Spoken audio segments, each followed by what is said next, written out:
that agency? I guess it really depends on what perspective you take on this. Like, Yeah. so like on one hand, you have by the time this is being written by Sanchuniathon, so the form we have isn't from him directly; it's indirectly, but it's preserved by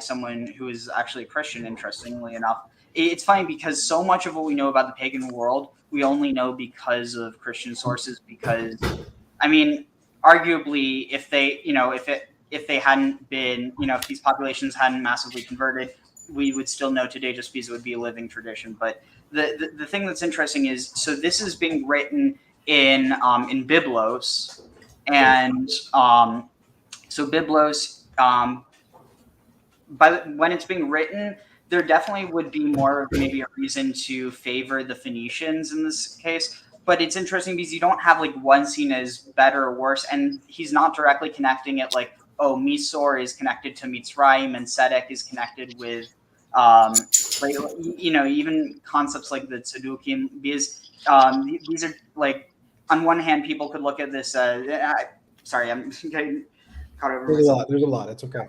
So basically, you have two differing paths, but ultimately, whether it's culturally or linguistically, the Jews and the like what we would see as the polytheistic Phoenicians have a common core, but the difference is that there's a splitting of tradition and this adherence to a belief in one God. And by the time of the return to Israel from Babylon, a lot of this gets kind of blurred because it's not just like the pagan traditions that were. And this is again because I think the idea of pagan and monotheistic and polytheistic, a lot of this has to do like at the end of the day, every tradition acknowledges that there's this like one highest creator God, but then they have other things that are associated with it. It just happens to be that within monotheistic versus pagan or polytheistic traditions, that these subservient forces are not gods, they're angels, which are essentially messengers or servants of the creator. So you have different understandings, but more like it's only really with the creation of this idea of like that there is something called monotheism versus something called polytheism that we have this separation, and cultures aren't able to have this dialogue between. They definitely didn't agree in the past, but this idea that you could talk like almost like on the same playing field. You might not be on the same part of the field, but you're on the same field. Do you have a sense if there's a Greek mythology mapping of this? So yeah, interestingly, and not only that, but a connection to Genesis as well. So how it starts: on the wind, Colpius and his wife Ba'u. So Ba'u might be connected to Bohu, which is like Tohu Vabohu. Which in this case Bohu is it's like chaos. Where are you reading this from? This is from the Cosmology of Sanchuniathon. I'm actually sure. I'm sharing my screen right now. Oh. Let me zoom in because this is a lot. So let's see. Okay, here. This is the beginning. He supposes that the beginning of all things, that the beginning of all things, or Bereshit, was a dark and condensed windy air, which connects to the idea of was it Ruach Merachefet al Pnei Hamayim, the spirit of the wind hovering above the waters, or a breeze of thick air, and a chaos turbid and black as Erebus. And that these were unbounded and for a long series of ages destitute of form. But when this wind became enamored of its own first principles, which it's interesting because if you understand this idea that there is no separation between the spirit of the wind, which within Jewish tradition is kind of it could be understood as the Shekhinah, or within Christian understanding as like the Holy Spirit, but basically you have the spirit that is working for God but is also God at the same time. Like there is no separation. And so the wind becomes enamored of its own first principle, which you could also view as like this idea of like the female principle or the feminine principle, which is the Shekhinah, and then the male principle, which is the Hakadosh Baruch Hu. Basically, that the wind becomes like the Shekhinah becomes enamored of Hakadosh Baruch Hu, and so an intimate union took place. That connection was called Pothos, and it was the beginning of all the creation of all things. And the chaos, knew not its own production, but from its embrace with the wind was generated Mot, which is death. Do you know anything about the white goddess? Yeah, a bit. Yeah. So does that map for you here? I tend to think that there's there's a lot more synthesis between these ideas than people are comfortable admitting. But check this out, which some called Ilus, which is basically they're tacking on a US, which is common Greek, but the il is from El. But others, the putrefaction of the watery mixture, and from this sprung the seed of all of the creation and the generation of the universe. And there were certain animals without sensation from which intelligent animals were produced. So this is almost like the idea of the first creation in Genesis 1, and then the second creation, which is the bodily creation in Genesis 2.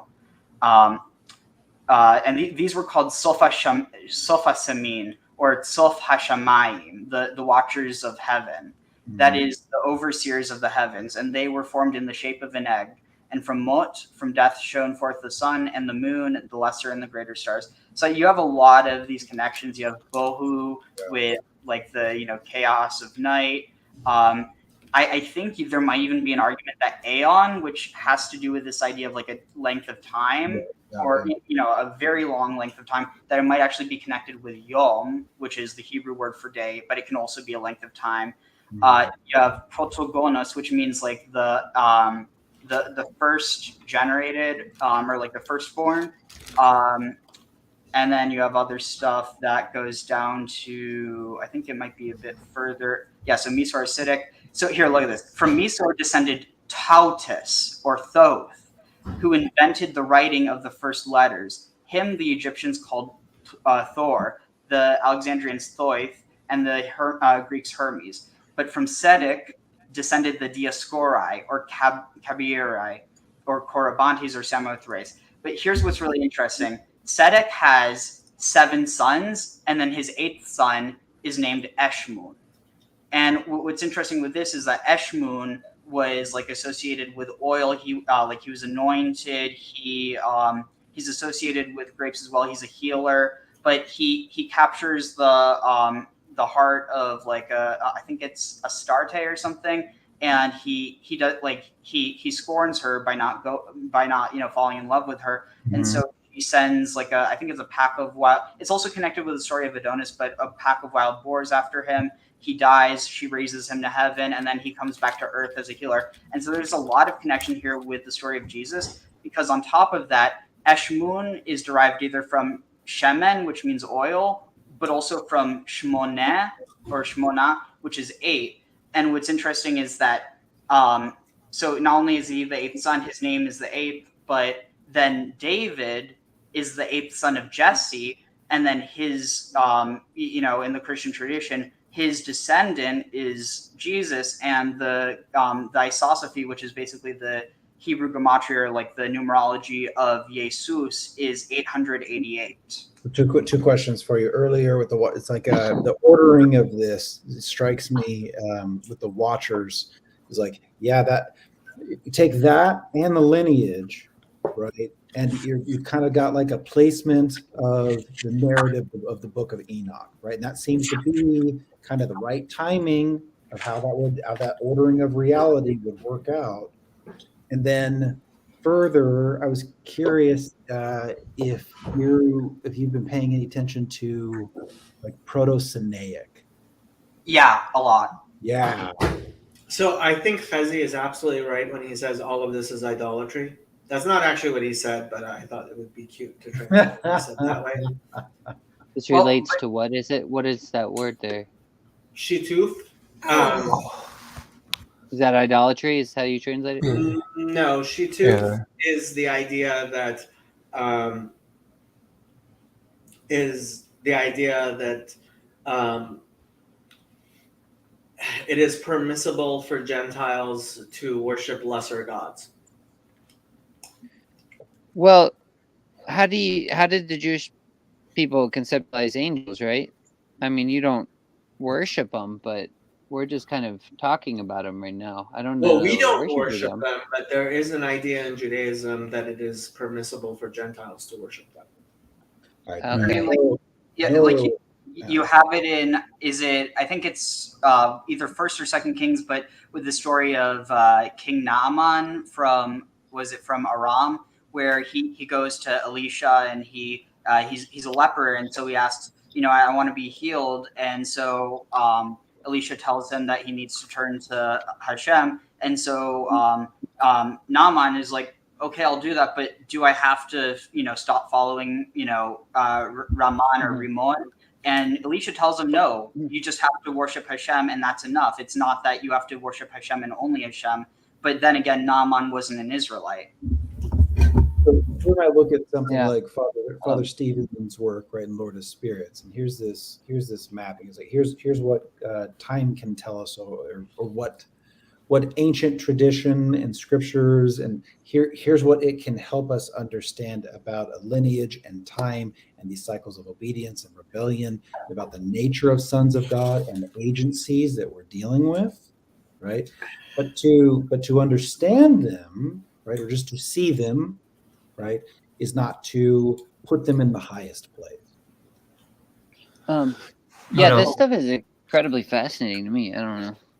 Sorry, go ahead. there's this crazy line in the City of God where St. Augustine says the Neoplatonists worshipped angels. I've got no idea what that means, but hey, Well, he's right, but it depends on which Neoplatonists you're talking about, So right? it's also interesting because if you read through the whole of this text, one thing you'll notice is they're talking about their gods as if they were people, which means it's almost like this full circle. Yeah, where like even in these texts, keep in mind that it's also important to mention this. We do get this through a Christian, a Christian translator. So it's entirely possible that some of this is being, humanized in order to, avoid like him accidentally committing heresy or something. But like we can't even commune about this without the deep. Yeah, I was trying to look up where this text was from, and all we have is it is a quote by Eusebius of some other guy named Philo of supposedly the writings of this guy.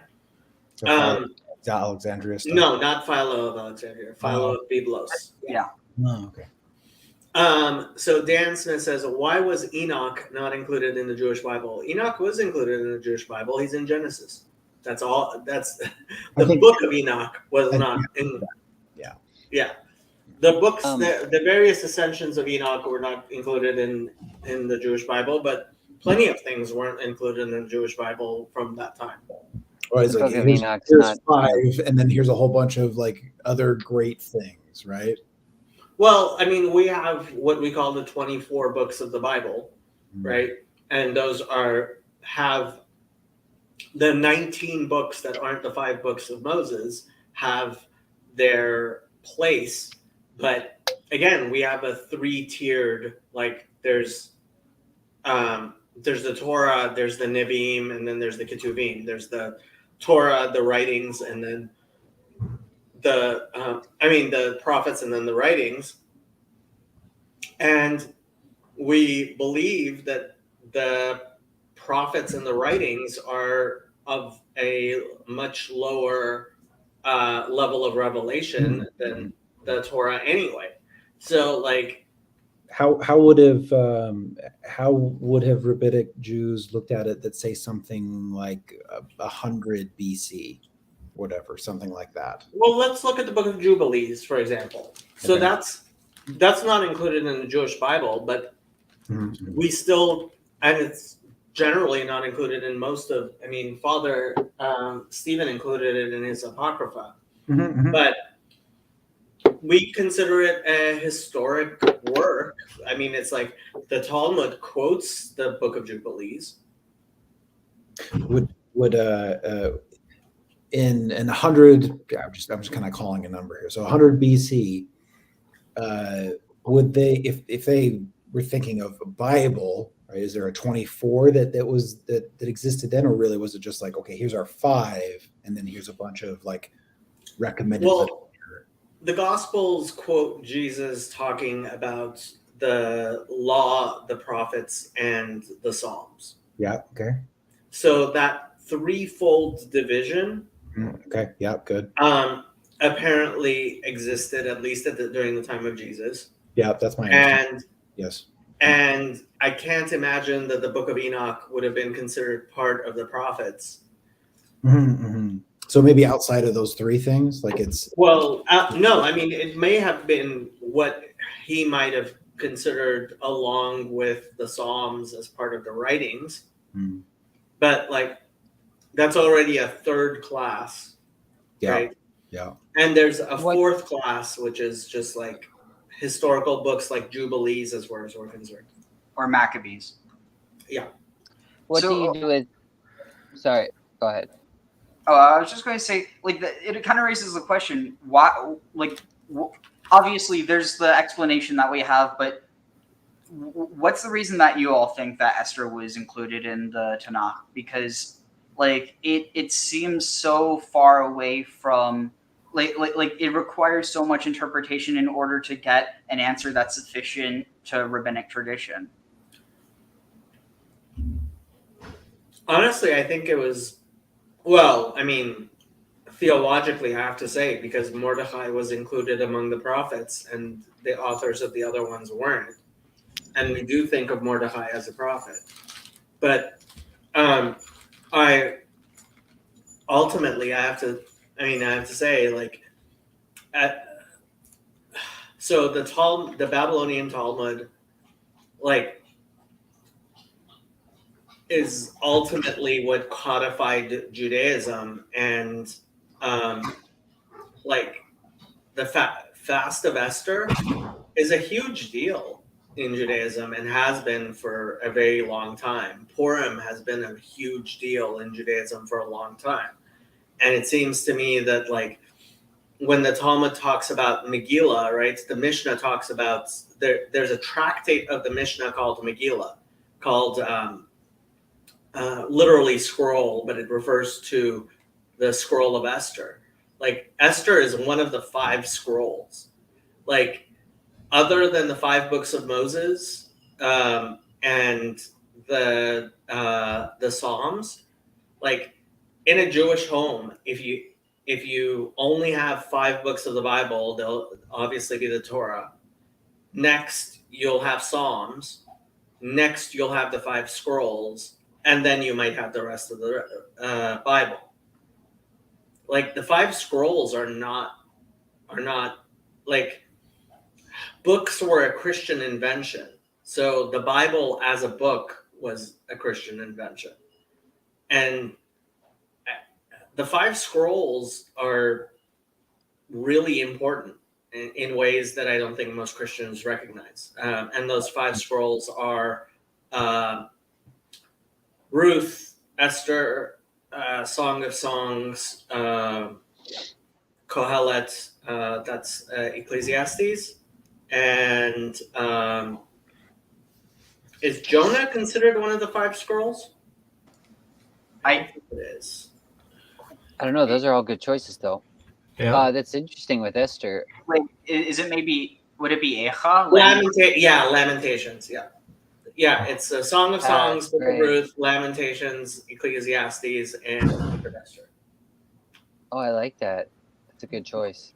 But just real quick to tie it back to what we were talking about before, I think that probably part of the reason why Enoch wasn't included, I mean, among other things, like at least the books, has to do with basically providing something that might be like, I think in a lot of ways it might have been seen as a bit too Christian, if that makes any sense. Yes. At least, Yeah.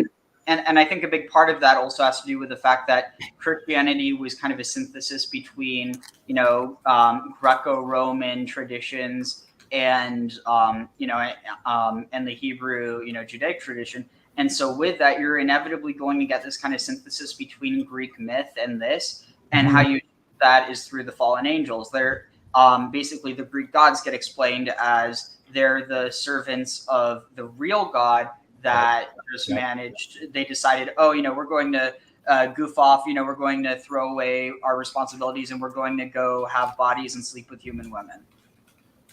Yeah, it's sort of like there's a divide in the community of those who see the world through the lens of the Book of Enoch and those who don't. Right? It's almost like henotheism versus monotheism or something like that. Yeah, but I've got to say that Enoch is definitely accepted less in the Greco-Roman sphere than the whole Syriac and Egyptian sphere. When? Well, I mean, at the time of the gospel, certainly. Right. What do you mean? Wasn't it originally written in Greek? Yes, but it wasn't written in Greece. Well, yeah, but the thing is that when you're talking about Greek, it doesn't necessarily refer to the Greek mainland, especially not after Alexander. Hold on, Enoch was written in Greek? Yeah, I'm having trouble with that. Yeah. I thought it was Ethiopian for some reason.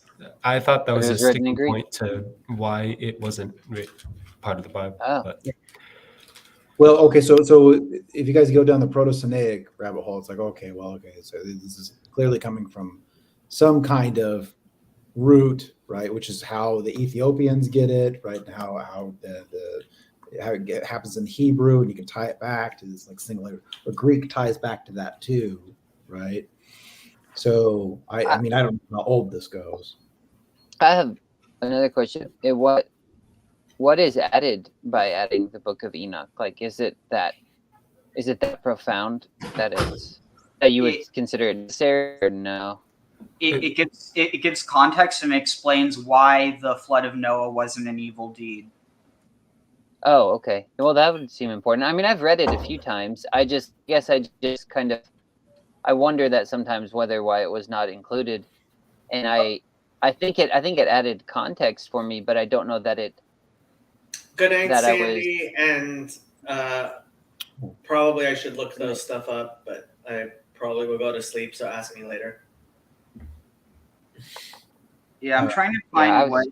Well, the Book of Enoch it honestly, if you take that seriously, it'll put you square in the land of henotheism, right? Versus something like a monotheism. So I think that it's a pretty significant impact on how you see the vertical. I think it also is probably represented by this. Was in the story of Pardes, you have one who looks at the Shekinah and dies from like the basically overdosing on the glory. Then you have the one who eat as much as you're eat as much as you can, and so it corresponds to this thing where it's like, and he ate all this honey and then he vomited it out, and so I think that's the one who goes insane. Then you have another one, and this one's Acher, and it's Elisha ben Avuya, but he's called Acher because he became a heretic. But it said that he when they approach, I forget exactly how it's phrased, but basically that he said that he saw two powers in heaven, and this is the whole two powers in heaven. I forget what the conflict or whatever, but basically the way that that it's resolved in Rabbinic Judaism is that the second power is Metatron and it's below him rather than being two side by side. Yeah. Okay. But even that ties back to the whole tradition of Enoch, because there's this idea that Metatron is the ascended Enoch. Is Enoch? Yeah. Yeah, I remember reading that. I personally like the books. I could just see in all the ways people have run amok with other scriptures. There's part of me that's kind of a little grateful it wasn't included, because I'm just like, I don't know where we would have gone with it. Well, I would have been, but I the don't know. Ethiopians have something like 2,000 years of an unbroken tradition. That's true. Yeah, that's true. I don't know. I mean, it doesn't bother me, but none of the other stories bother me. Like, I was fascinated, was reading those Egyptian stories too, and I like how they all tie in. And even the god, what was it? Thoth, is that how you say it? Who's also Hermes. Um, is that kind of similar to Gabriel, the messenger deity or something?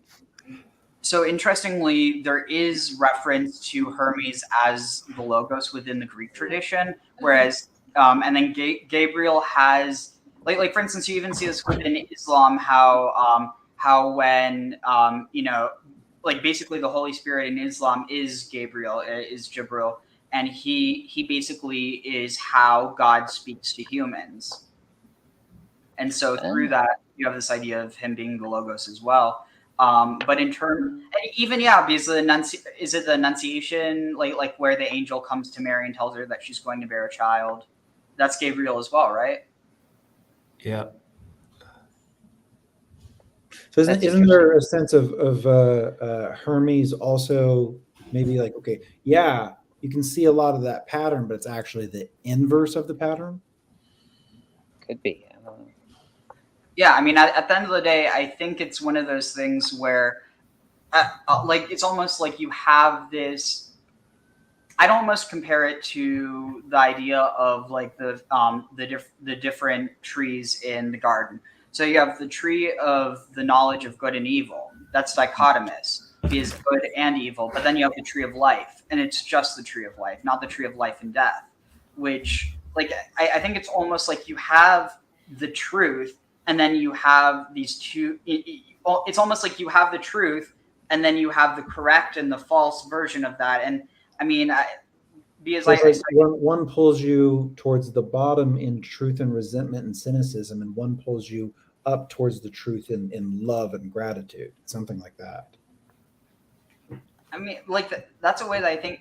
But then again, I don't even necessarily like. I look at this from more humanistic perspective, but basically that it. And obviously, I know that's probably where we'll disagree, but basically that, like for instance, when people like there's this idea that polytheistic traditions sacrifice children and humans, but the thing is that's something that you can see even within you even have it mentioned in what is it in the Tanakh, but it's not like at the end of the day I think that the way there's there's a type of was it spiritual or not spiritual but what's the word like a ritual cleanliness this idea of ritual purity, but then there's this idea of morality, and like even within the Bible there's like separate codes around morality and separate codes around ritual purity. It's just that within our culture we've just lumped them all together because a lot of the cultural context is lost. But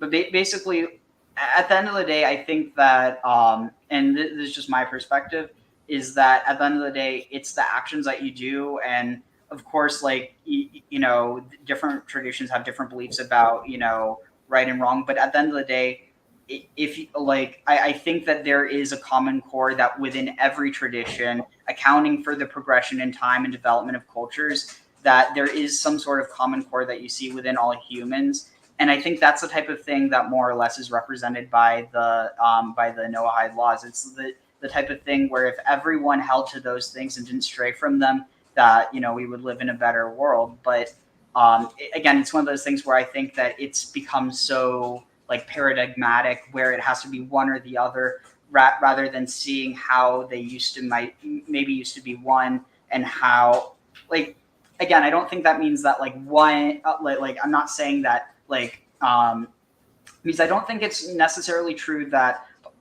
No, I'll just be clear. I don't think it's true that polytheism came from monotheism, and I don't think monotheism came from polytheism, because at the end of the day, it's really just about what you because I guess what I'm saying is if you look at the understanding of what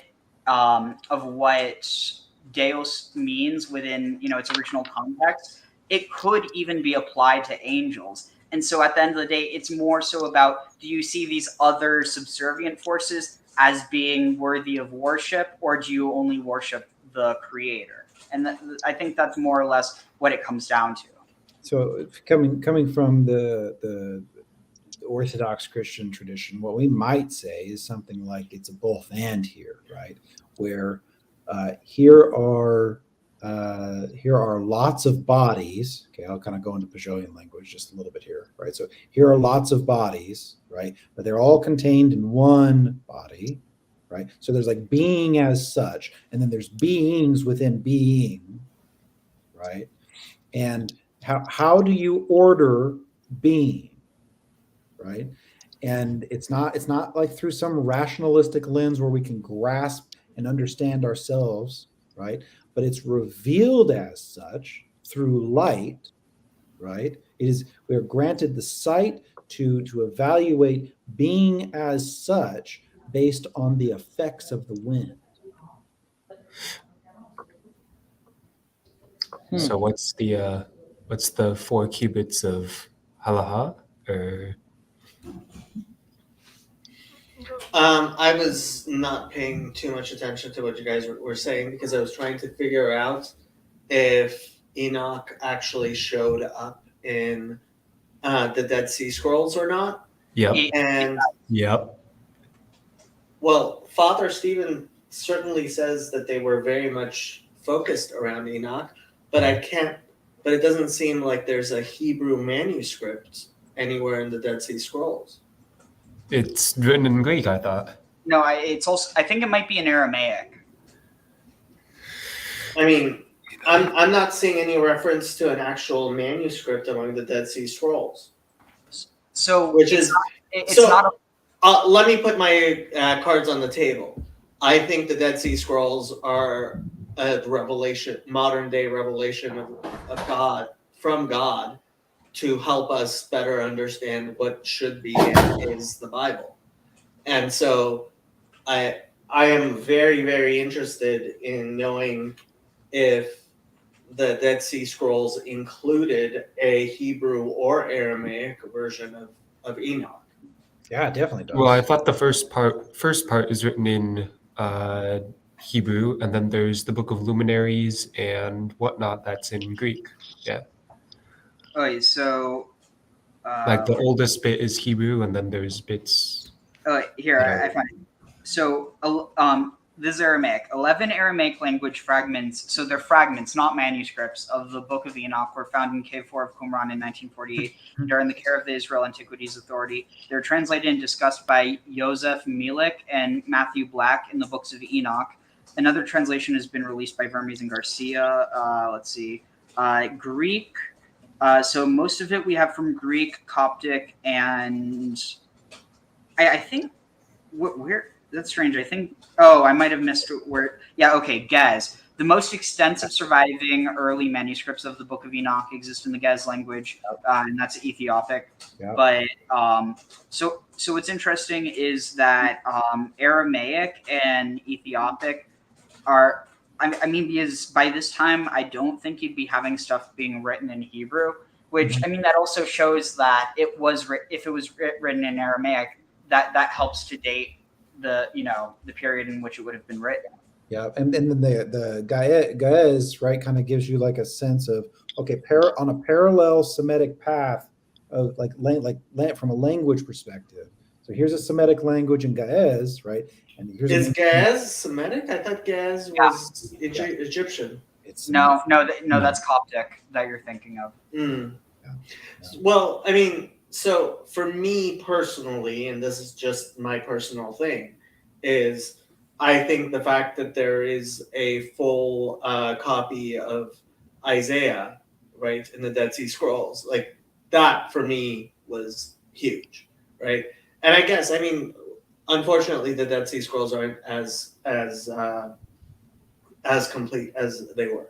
But the 4 cubits of halacha, and it's funny reading what Father Stephen was saying about the Enochic tradition and the Essenes.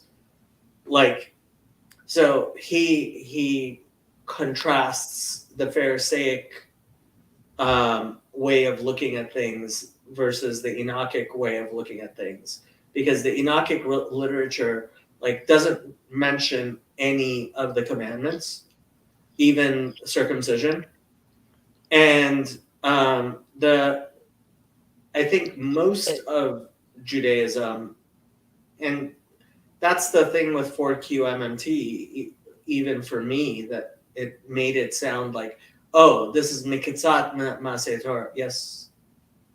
No, go ahead. Finish your thought. I was Oh. just saying after you said, yeah. Okay. After you're done.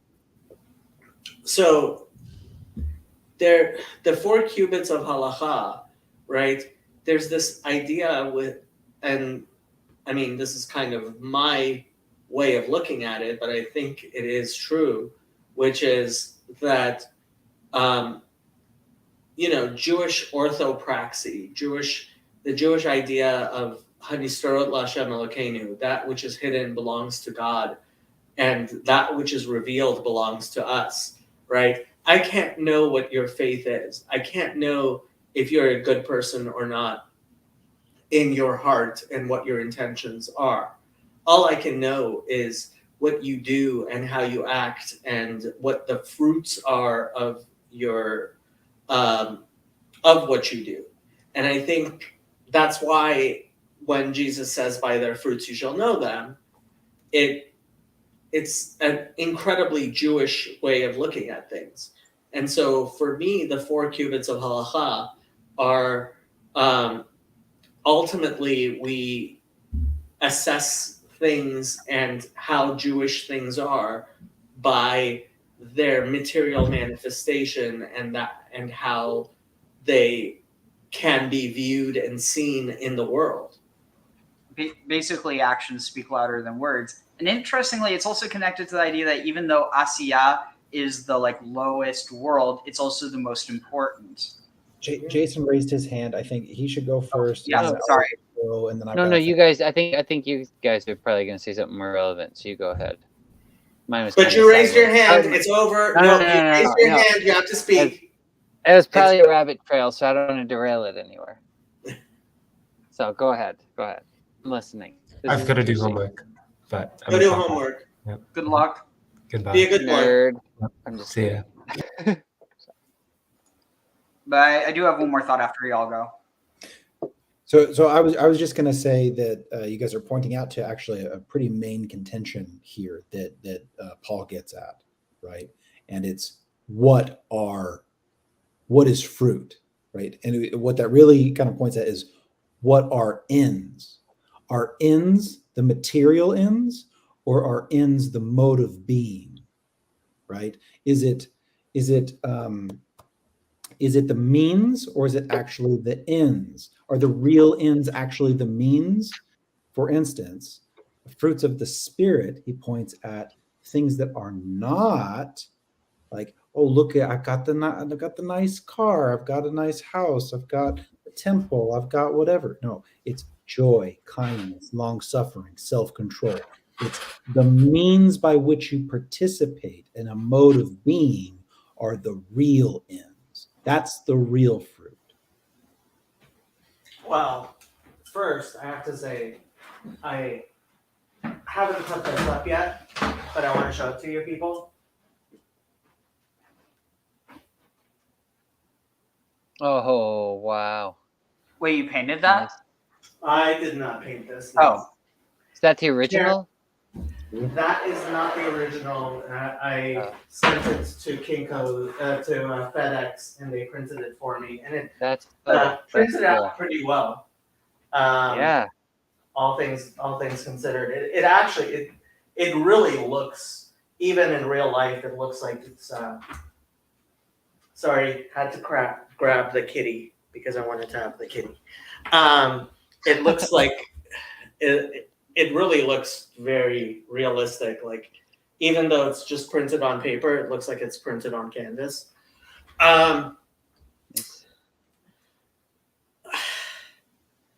Look, this is ultimately where I think Father Stephen's beliefs of Paul within Judaism fail. Because, yeah, I think Paul really did believe, as you say, that it doesn't matter if I feed my cat before I eat myself or not. It doesn't matter if I send a fugitive slave back or not. It doesn't matter if I follow the letter of the law. It only matters if I feel good about it. Nah. So what we're aimed at, right, with those things is while trying to obey those laws, to figure out whether or not, especially when you run into a conundrum, it's like, oh, do I follow the letter of this law? It's like, okay, look, give all yourself to God, your mind, your heart, your soul, your strength, right? It's like all of you, right? In fact, it might match up to something like what separates you from the tree, right? And what's reflective in the cherubim in some sense. Okay. So here's this 4-part thing of routing. It's all of you. All of you has to be submitted up to God. The way that's going to manifest is in love for your neighbor. Okay. Now, those two things are true, right? You're operating in the highest working through you, and that's pointed towards love of the other higher than yourself, which is also the highest you. Then what's going to manifest is the right decision about how to operate in the way, right, or the law, which you will see in kindness, gentleness, self-control, so on. And operating in that mode, right, will help you navigate.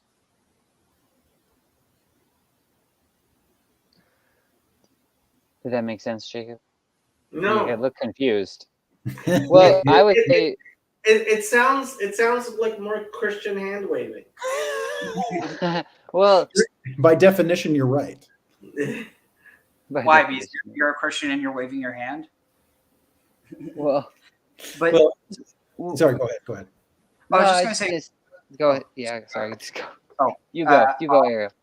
Yeah. One of the things that I thought was really interesting, and like just quickly tying this back, and it won't take any time, but you said about the highest and like how that is one of the ways we refer to God, and it's interesting that like given like you could look at this as misguided, but you have this like connection to the narrative, even if it's like plays out in a different way. But that in the Phoenician account you have Elion or Elyon, which means the highest, and he's said to be married or paired with. And again, these are human forms of these concepts, or even deity, but that Elyon is married to Beirut, which is actually where the name Beirut comes from. But it some people think that it might be from like Be'erot, like Be'er Sheva, which it's a city, but basically Be'er means a well, or like a deep cistern. But alternatively, Beirut, like another form was Beriat, and Beriat might have like some connection to Bereshit, but basically just this idea that like Bereshit is how God creates the world, or God creates the world Bereshit in Reshit. I don't know, it's one of those. I just thought it was interesting, but the other thing I was going to say though is when you were talking about the how in I forget which text you were talking about. Was it the Enochian text where there's no reference to circumcision, or yeah? So that's according to what Father Stephen says. Yeah. So something that's interesting about that is you have this like this thing that gets pulled upon in the Christian tradition about being a priest like that in the order of Melchizedek. And the thing with that is Melchizedek was the king of Salem, or probably Jerusalem. But what's interesting about this is that he was considered righteous by God, but the way that he offered to God was with bread and with bread, oil, and wine, but not any sacrifice. And so implicitly, because the sacrifice is also connected, like the blood of the altar is connected to the blood of the covenant. So you might argue that the lack of circumcision might be because of this reorienting towards the order of Melchizedek as opposed to the Levitical order of priests. By the way, I think you might find it interesting, Ariel, but apparently there's a discussion within Orthodox Judaism right now about Gentiles, Noahites bringing sacrifices, because apparently Rabbi Breitowitz, he basically has said publicly that he believes Gentiles are allowed to bring sacrifices on Balmot. But I mean, for me, like, again, it goes back to kind of that whole thing with the fig tree, right? Like, there are lots of stories I can tell in which I can rationalize things in ways that don't have the harmony and beauty to them. She's actually asleep and twitching in her sleep.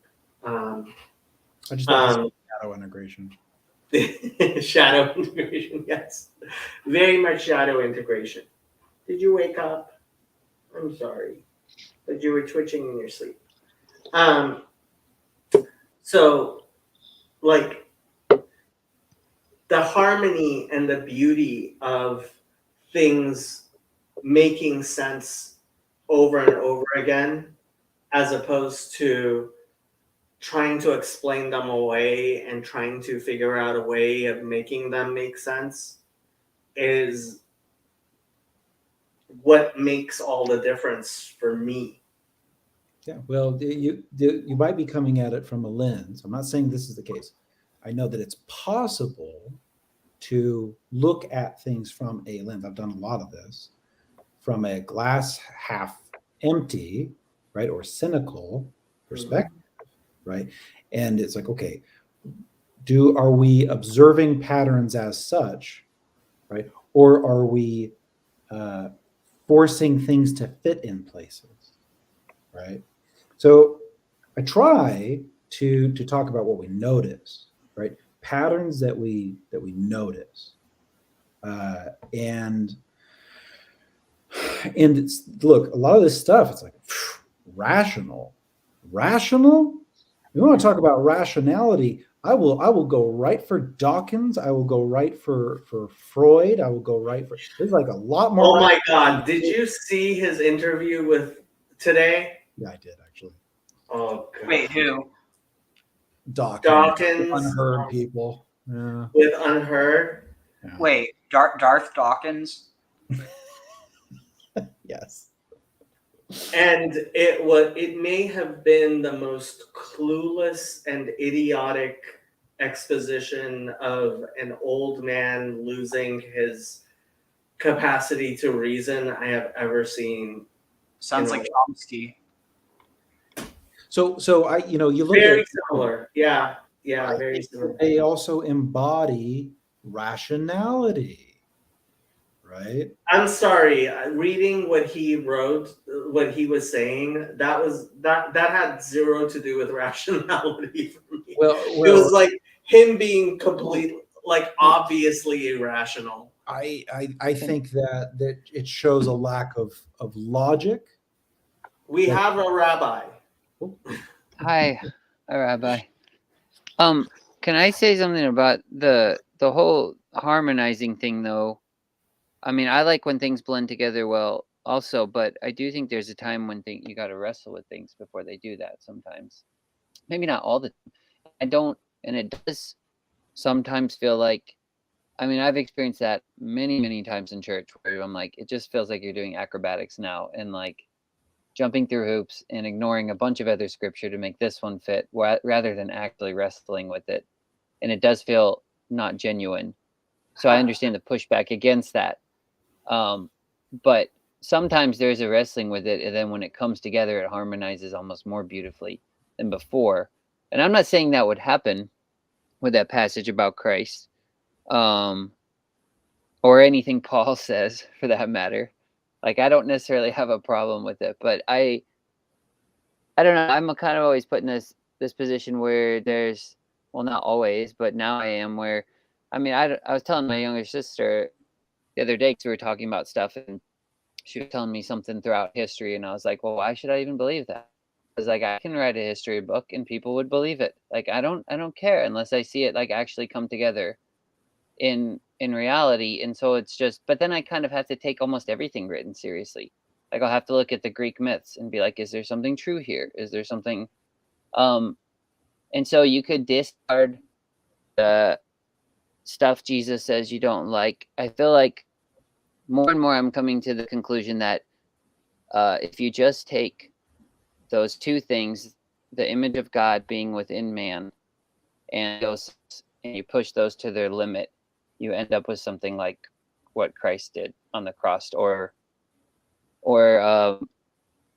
any of these other, or the 10 martyrs in the rabbinic tradition that you mentioned. Like you end up with, and I feel like you don't even really, I don't know. That's why even when I was talking on the EA Dawa channel and hearing that they had that same idea. Wait, when was When that? it's a while back. It's Khalil is in I think prison everything got right now. removed. Yeah, everything got removed. But they had this idea where it was like, because I think that idea is implicit in their religion as well, that God, the image of God is in, and that you get to this point and it's like you have to kind of reconcile with everyone else in order to actually see the face of God. Like you can't actually see God's face, because if there's a portion of God within every person, you need every person. And so you have to actually make this leap of forgiving your brother and your neighbor, whatever you want to put it. I don't know, and I feel like the more you push those two ideas to their limit and just keep pushing them throughout eternity, the more you end up with, I mean, something like Metatron or something like that, too, where you have this child, the right of God or something. I don't really know. So yeah, the wrestling with the stories, I don't know. I think there's something to it, but ultimately, like, I don't know that we have to wrestle with every story and make it fit. I don't know. So to answer your question, Ariel, Khalil is in prison, and I believe he took his entire channel down. And that's a whole other story. Yeah. I don't know if I have told you the story of my first time breaking my head on the Talmud, but I like telling the story, so I'm going to subject you to it again. So I was usually the smartest kid in class, one of the smartest kids in class in high school, and then when I went to college. And so when I went to yeshiva, I figured I would be the smartest kid in class there too. And on the first real piece of Talmud that we were learning, there was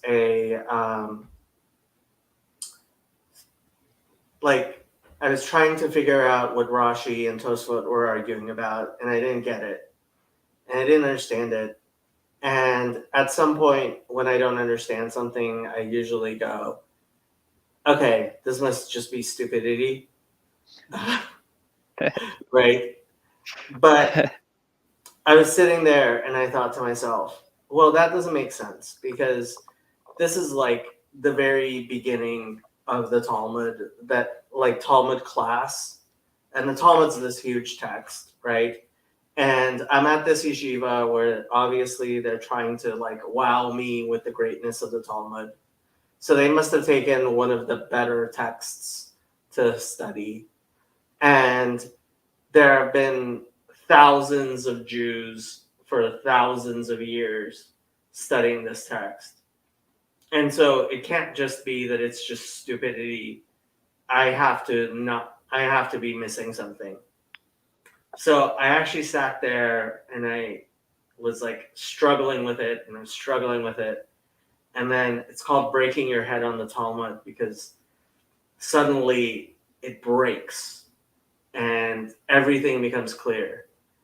And there was this comma in the text that like I had put with my pencil, and I understood what the Talmud was, because the Talmud is a commentary on the Mishnah. And it was trying to explain what the disagreement was in the Mishnah, right? And Rashi and Tosfot are two commentaries and they were disagreeing, and it all cleared up, right? And I just circled that comma because like that was me like actually recognizing to myself that I wasn't the smartest kid in the class, that there was thousands of rabbis from thousands of years of Talmudic study that were in that class with me. So that's my thing as far as, yeah. That reminds me of the birth of Athena in the Greek myth. Have you heard that one? Yes. With Zeus's headache, and then his head bursts open, and then there's Lady Wisdom comes out. So there's actually a really interesting way that this ties into the Tanakh. So given it takes a little, I mean, it's not like a stretch. It's only like I guess like a linguistic stretch in that Venus is not the same as Aphrodite, but they are the same. Like they are, but they're not. In that way, Athena's in the Bible. And like, I know that sounds completely insane, but you know Shamgar? Wait, some more. I love Athena, so keep going. Where's Shamgar? So Shamgar is in Shoftim. He's one of the judges, but so there's this phenomena that you have with certain characters. Like certain characters in the Bible are never mentioned, and they only appear like within Midrash, or it's like, you know, and the mom of like, for instance, I think that like David's mom never actually appears narratively, but later they talk about her and they say her name was Nitzevet. But then you have characters who they're only mentioned once, and they're only mentioned in relation to another character. And Anat or Athena, because there's like it might be that they came from a similar origin, or that Athena might have even come from Anat. But part of the reason why it's kind of was it? Judges. The end of Judges chapter 3 is Shamgar with Anat. Sorry. Go with this. Yeah. Judges chapter 3. I have it in Judges 5-6. Sorry. The days of Shamgar. Okay, so here's before we go to that, one thing that I thought was really interesting, and this shows you how the tradition gets, you know, interpreted different ways by, you know, the monotheistic Jews versus the, you know, pagan Phoenicians. But where was it? Is it? Elo. Do you need your screen back up, Ariel? Oh yeah, that would probably help. Let's see. I think you're still showing the whatchamacallit. Oh yeah. Okay, no, it's because I wanted to show this real quick. So, here, but the auxiliaries of Ilus, who is Cronus, were called. So, like within this context, it almost seems like the Phoenician way of understanding, you know, the name of God, like, you know, Elohim, but, you know, with a hey, is as almost like. And again, I think this kind of goes into where you have more of a Christian understanding, but how it could be understood a bit more as like the angels plus the one that they're named after. But the thing that, so to see what this guy says about Athena, moreover, here's the first reference. And to Cronus were born children, Persephone and Athena, the former of whom died a virgin, but by the advice of Athena and Hermes, Cronus made a scimitar. Okay, yeah, so this doesn't talk about it as much, but here, I'll pull up Sepharia. So Shamgar, which it's interesting because his name means. Oh wow! I didn't even connect that. His name doesn't it mean sword? Shamgar means he lives there. I am not aware of Shamgar meaning sword. This says sword in the, but I don't know. So okay, so that's fascinating because here I'll go. Or wait, I can duplicate the page. Duplicate and then go back, because the thing that I didn't even realize until I went to this, like in context combination with it. But here you can see. So Athena died a virgin, but by the advice of Athena and Hermes, Cronus or Ilus made a scimitar and a spear of iron. Like it almost seems like here they're connecting Athena with the sword, which I mean that itself might not be that much of a stretch. But then here you have Shamgar or sword ben Anat. But what's interesting here is Anat. It says father of Shamgar, but it doesn't actually say father of Shamgar. It says Shamgar, the son of Anat. And, we take it for granted that, that must be the father because of the patrilineal naming system. But the thing is that we also know that if someone was considered a bastard or they didn't know who their father was, they would be referred to by their mother's name. So it's one of those things where it's like if you lived in the time when people knew this, or basically if you lived in this time when this account happened, if you were to say I am the son of Anat, that there's really only one connotation that has, especially because Anat only appears, I think it's only once in all of the Tanakh, and it's just referenced as the parent of Shamgar. Okay, what does that have to do with Athena? So Athena is derived from Anat, and here, let me pull this up. So Anat, what's really interesting about this is she was a war goddess, very similar to Kali. She one of the stories, she almost destroys the entire world. Let's see, where is it? But the thing that's particularly interesting with this, let's see, Athena. So she's equivocated with Athena, but on top of that, here. At some point in the Bronze Age, either during the reign of the Hyksos or shortly after its end, Anat was introduced to Egypt and achieved a degree of prominence during the reign of Ramses II, whose devotion to her is well attested.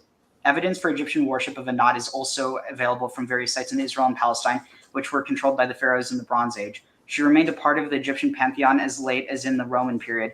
In the first millennium BCE, she also continues to be worshipped in Suhum in Mesopotamia. She is attested in a number of Phoenician inscriptions. Most of them come from Cyprus. They indicate that on this island an association between her and the Greek goddess Athena based on their similar character. The only references to Anat in the Hebrew Bible are indirect and are limited to toponyms as I think it's Beit Anat and theophoric names, which is presumed to indicate that she was not commonly worshipped in the kingdom of Israel. So it's one of those things where it's it's iffy enough that there is no actual discussion as to who this Anat is, and so contextually it seems like it's that. But again, it could be that we're reading it within a certain context because this is seen as either monotheistic or pagan, or that this somehow would be clashing. But I don't even think that's necessarily the case because there's plenty of within Christian tradition, there's discussion of Caesar, and Caesar considered himself to be descended from Venus. So it's one of the things where it might have just been a claim to divinity,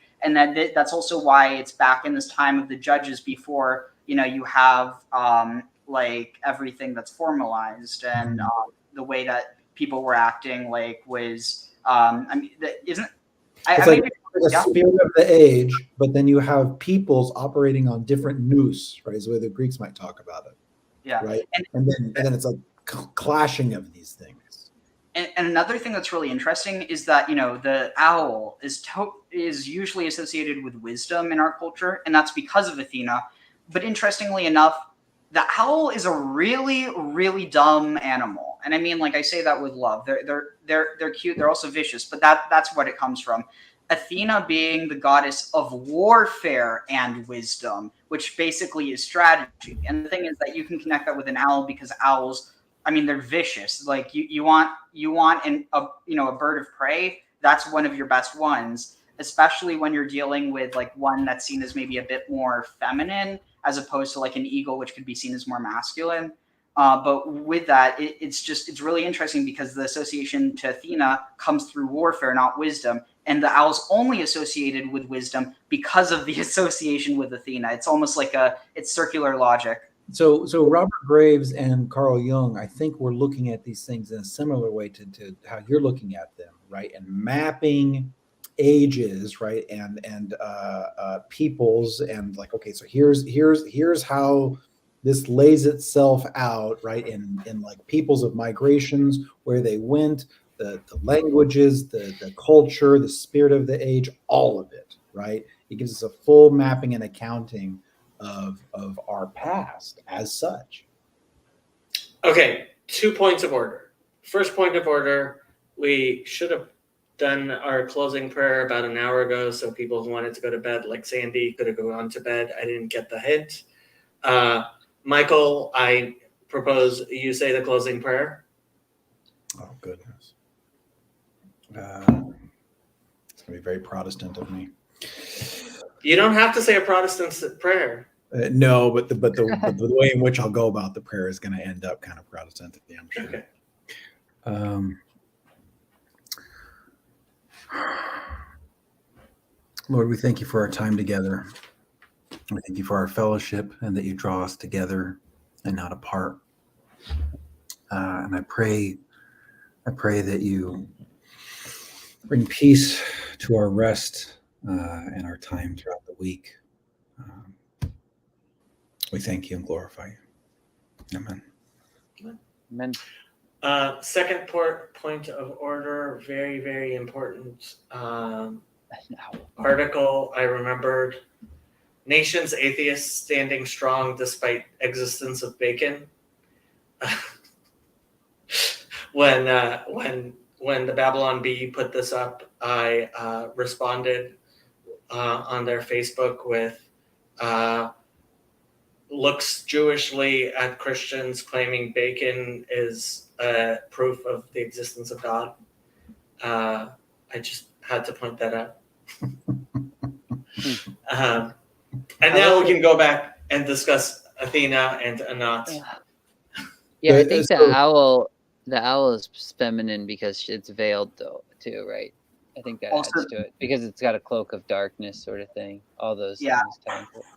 The association with, and it also connects with the idea of Lilith as well, because so Lilith is Lilith is actually she's a phantom. I mean, like I'm using it because that's the term, even though she isn't understood as one within Judaism or really technically any tradition. But basically, she's a phantom goddess, and what that means is people created her.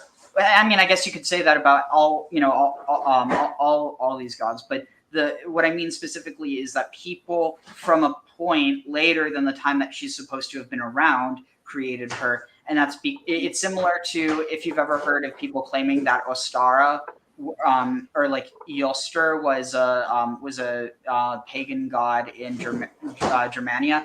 It's not true. The truth is there was Eostre, which was a month. It was the month of Easter. But the point I'm trying. Wait, how was I connecting that? Basically, that Lilith, the name is in reference to the Lilitu in Babylon, or the Liliti. I forget how it's rendered in Hebrew, but I think it's in Jeremiah, isn't it? Isaiah. Isaiah 34, I think. The one reference of Lilith, Lilith. So like a screech owl, I think it translated in some translations. Isaiah 34, verse 14. Oh, I forgot I stopped sharing here. I pulled it up. So, and it's also interesting because another connection that you can find between the Greek and the Hebrew is let's see, is it 34:14. Yeah. Okay. So see this word, sa'ir. So look at how it's translated, he-goat. But it can also be a satyr, or like this idea of like a goat demon. And one of the reasons why that's interesting is because you actually have a reference in the I'm trying to think. It's the Shrines of the Gates. Have you ever heard of that term? Nope. So it's in 2 Kings. It's talking about the Hezekiah's reforms. So here, he brought all the priests from the towns of Judah to this is from 2 Kings to Jerusalem and defiled the shrines where the priests had been making offerings from Geva to Beersheba. He also demolished the shrines of the gates. Now, if you go off of the Masoretic text, that's what you're going to get. But so look at this.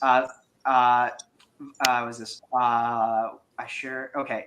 Migava Beersheva. Wait, Vinatats et Bamot. He was demolished. It's saying Natats. Yeah, he pulled down the Bamot, the high places. So here it says She'arim, the high places, or the gates that Asher Petach Sa'ar. What is this? The shrines of the gates that were at the entrance of the gate of Joshua. Like it's very redundant. But on the other hand, if it's at Bamot Hase'arim instead of Sharim, the high places of the satyrs, Asher, that were at the entrance of the gate of Joshua. Like it, the context changes, but the reason is because we know that, I mean, it's even referenced in Kings that, you know, Shlomo, that he established pagan shrines in the temple, right? Having double language in Hebrew is very normal. I mean, I don't know why you would say it's Hase'arim as opposed to Hasharim.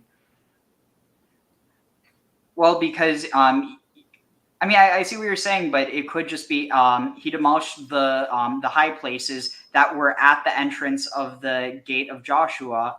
But by saying he demolished the high places of the gates that were at the entrance to the gate, the gates Okay. were. Yeah. So this is one of the things of specificity which I constantly point out to Christians trying to make very particular things, like, for example, Ke'ori and Ke'ari, right, in Psalm 22, which is Hebrew for thousands of years, until very recently, relatively, was written without any nekudot. It's written without any of the dots. And so people had to understand the words vaguely from the hints that were in the language. And you should always assume that the actual nekudot, that the actual things are what you would assume it was, right? So when I see Kaf, Aleph, Resh, Yud, I think Ka'ari, like a lion, as opposed to, oh, this is the only time in the entirety of the Hebrew language that a verb has been made Ka'ar, right?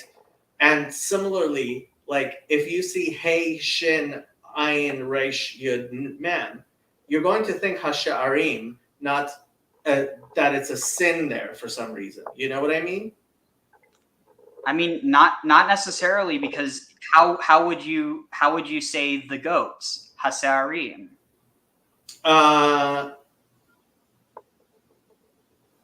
And like the reason I say this is you have to look at the greater context. It's talking about the king ordered the high priest Hilkiah to take out the all the objects made for Baal and Asherah and to destroy them, to take out the idolatrous priests. This is specifically within the context of idolatry. So it makes just as much. And then you also have the whole idea of Shivim Panim LaTorah. Like technically, the fact that is what it's like, that is what it could say.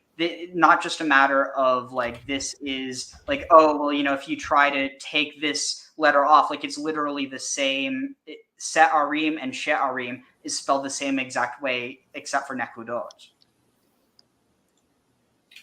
I mean, Shivim Panim LaTorah, you have more of a, you know, Al Tikra, Sharim, El Aserim, you know, that makes more sense.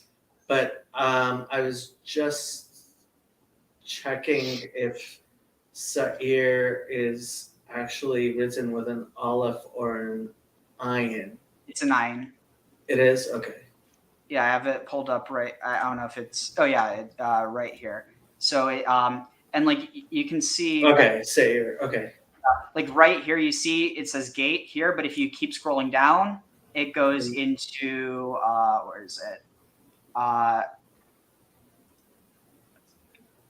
Okay, yeah. This only has it specifically with those nekudot, but it's spelled the same way. Mm. And so it's one of those things where like it doesn't directly contradict it, like it Well, would appear- Seir does usually have a yud in it, right? yeah, but I'm not sure if it. I don't think it would have it. Oh, Seirim. Yeah. Okay, so yeah, you're right in that case. But there's there. Let's see, Seirim. I Oh wait, mean, no. yes, yud without a yud. Like you can certainly say read it that way as an alternate reading. It's just I don't think it would be the primary reading somebody, and I don't know, maybe it's me with reading Rabbi Sachs' book and him talking so much about the difference between Hebrew and Greek, but I really do think it does, like that's part of the huge difference is with the Hebrew, like you have to assume that the simplest reading is the reading because Hebrew itself is just not as exact as Greek is. Wait, really? You think so? Yeah, of course. I mean, you're reading with nekudot. Imagine living at a time before there were nekudot. True. And what, nekudot are 1,000 years old? Yeah, just it's the Masoretic text, right? That Well, the Masoretes came out with the various types of vocalization, but they came up with it particularly because of this. But for like thousands of years, Hebrew was written without any nekudot, and so you always assumed that which is the most natural reading, and that's why you have that method of midrash, al tikra ela, right? Don't read it this way, rather read it that way, which tells you, oh, you could read it a secondary way, but the primary way always has to be that which is simple.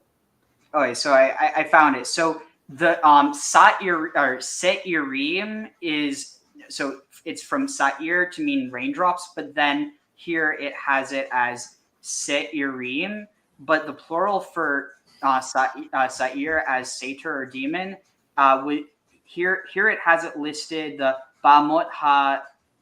Okay, this is interesting. Apparently, wait, is this also? I need to open this. Apparently, there is a reference to it as. Oh, shit, sorry, 1 second. Someone's calling me. How dare somebody call you? Also to the person because I'm sharing this on our channel as well. I'll send the Discord invite in a moment.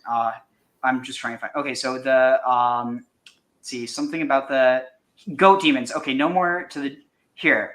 Oh wait, no. Here it still has it. Yeah, so it is rendered differently, but yeah. Okay, so yeah, I mean, I think this is just oftentimes a very different way of looking at things. Like Andrew says, Greek is exact as hell, extends to the theologians too, despite what the mystery EO would say. Yeah, though there is an interesting thing that if you look at the ones that are mentioned, and I need to find where the reference is, but these like the jackal, the wildcat, the satyr, the Lilith, or the night owl, all these things are there's I think it's in the Talmud where it references different pagan gods being worshipped with these images. Yeah. Like it directly corresponds. Like this is formulaic in that it's referencing another thing. I just don't remember off the top of my head. Okay, I am actually quite tired. I would love to leave this going. Jason is an admin on my channel, and he can turn it off when he likes. But I think I am actually going to go to bed because I'm kind of tired. Yeah, And I'm going to be streaming a lot tomorrow. You're also going to go to bed, Jason? Probably. It's after midnight here. I'm pretty tired too. But I do find this extremely interesting, and I'd like to pick this up again later. Well, sure. Ariel has his own channel. I don't know if he's going to continue this on his channel after we finish here. Okay, let me put a link to Ariel's. Which of your two channels? It looks like Ashera's Orchard is the one people are watching on. Yeah. I Just am. another one is archival in case. I will put a link to that in the chat. So Oh, is that if what this people- link is up at the top here? Yeah. So Ah, cool. when you're a guest on someone else's StreamYard, you can if they enable it, which I have, you can also broadcast to your channel. Oh, that's cool. Yeah, it is. And it was nice having people from Ariel's channel join us. But I am actually more tired than I usually am. Today's been a long day. So, I think we'll say goodbye. And if Ariel's going to start another stream, he will start another stream. And we will talk later. Thanks, Jacob. Have a good night. Good night.